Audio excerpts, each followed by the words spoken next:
Noir. Something came out of the sky above the island of Colares. Whatever it was, it left marks on human skin. Colares is a small island in the state of Pará, in northern Brazil, situated at the mouth of the Amazon estuary. In 1977, it was a quiet, low-income fishing community.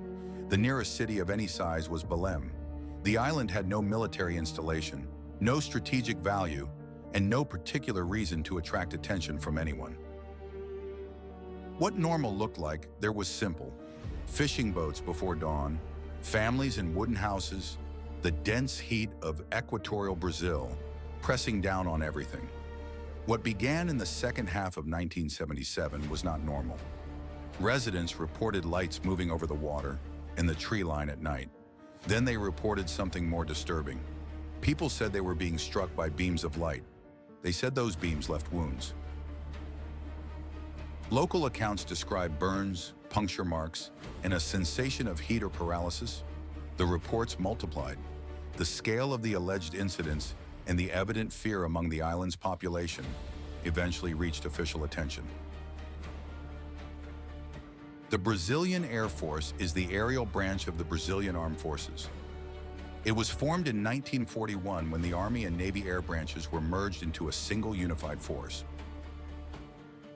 By 1977, the FAB was a mature military institution with the mandate and the equipment to investigate aerial phenomena over Brazilian territory. What happened next is documented, at least in outline. Between 1977 and 1978, the Brazilian Air Force conducted a formal investigation into the alleged UFO sightings on the island of Colares. That investigation was called Operação Prato, Operation Plate. Military personnel were dispatched to Colares. They interviewed residents. They collected testimony. They gathered photographs and physical descriptions. The operation ran for weeks. It produced a substantial file, then it was closed. The official conclusion, as recorded, was that no unusual phenomena had been found. The file was classified. What the residents described during those weeks was consistent and specific, even if unverifiable from the outside. They alleged that objects, sometimes described as glowing, sometimes metallic-looking, sometimes flying at low altitude, appeared repeatedly over the island at night. Some accounts described a single light. Others described structured craft. The injury claims are the most difficult element. Multiple residents allege that beams projected from these objects struck them directly. The described effects included localized burns, small puncture-like wounds, and physical weakness following the encounters. Some allege they lost consciousness. Local physicians reportedly examined a number of the affected individuals. The nature of the injuries, as described in secondary accounts of the investigation, was said to be consistent with some form of thermal or radiation exposure. Whether those medical examinations produced formal records that corroborated the accounts, and if so, what those records contain, is not established in the available source material. The FAB personnel who conducted Operation Plate were not outside observers. They were on the island. They spoke to residents directly. They saw whatever was to be seen, and then the file was sealed. That last point is the pattern interrupt. An investigation that officially found nothing unusual was nonetheless classified.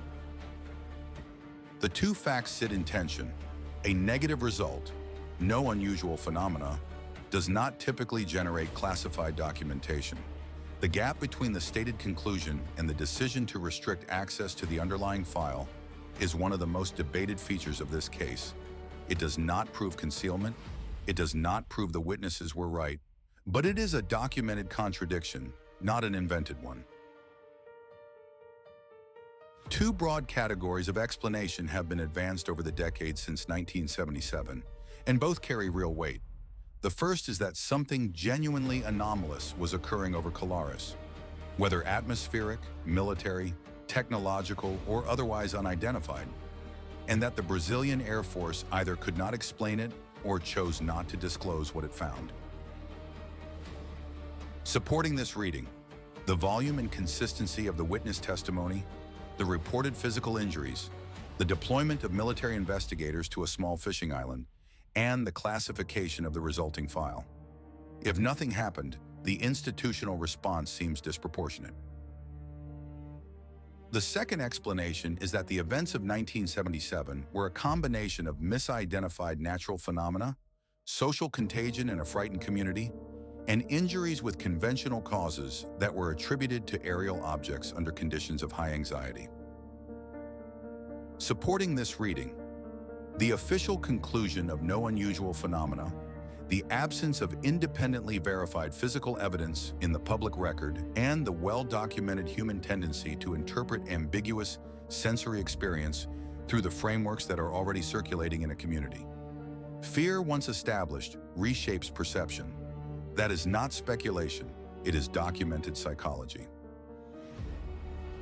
The counter-evidence to this explanation is the classification decision. Social contagion does not typically produce classified military files. Neither explanation resolves the case. The evidence, as it currently stands in the public domain, does not permit a definitive answer. What the Colares events reveal, set against their time and place, is something worth sitting with. In 1977, Colares was a community with very little institutional power. Its residents had no mechanism to demand formal responses from a military government. That the Brazilian Air Force deployed an investigation team at all and sustained that deployment through weeks of fieldwork suggests the reports were taken seriously at some level of the institution, regardless of what the official conclusion eventually said. The case also illustrates the problem of asymmetric documentation. The military held the records, the residents held the experience. When the records were classified, the only persistent account of what happened belonged to the people who had the least institutional credibility in the eyes of the audience most equipped to evaluate it. That asymmetry is not unique to Colares. It recurs in cases like this across different countries in different decades. And in every such case, the gap between official record and lived account creates a space that speculation fills because nothing else can reach it. Return for a moment to the island at night. Fishing boats, a tree line, and the dark water of the Amazon estuary. Someone on that island in 1977 reported a light coming down. A military investigation followed. Files were produced. The files were sealed. The official record says nothing unusual was found. The sealed files have not been made fully public. The question that remains is precise, not whether something happened, witnesses said it did, and an investigation followed. Not whether the injuries were real, people presented with them, and physicians reportedly examined them. The question is what the classified documentation from Operation Prato actually contains, and whether it matches the conclusion that was made public. Until those records are fully released and independently reviewed, the gap between the official finding and the decision to classify it remains exactly what it is: unresolved. The unsolved vault. Every case leaves something behind.